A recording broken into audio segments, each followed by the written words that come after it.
Hi everyone! In today's video, I'm going to show you how to effortlessly insert videos into your PowerPoint presentations. Whether you're a student, a professional, or just someone who loves creating engaging slideshows, knowing how to add videos to your slides can really elevate your presentations. Let's dive right in. First, make sure you have your PowerPoint presentation open and ready. Select the slide where you want to insert the video.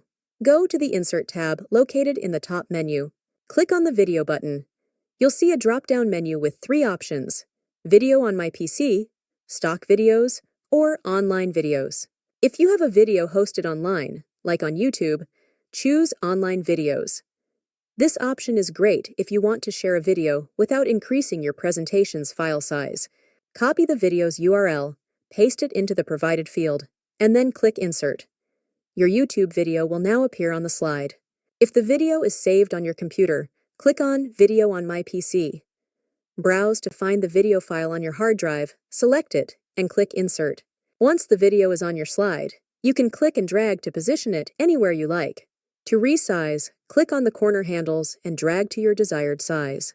You can make additional adjustments, such as adding a border or applying effects, in the Video Format tab. And that's how you insert videos into your PowerPoint presentation. If you found this tutorial helpful, be sure to give it a thumbs up and subscribe for more tips and tricks. If you have any questions, feel free to leave them in the comments below. Thanks for watching and see you in the next video.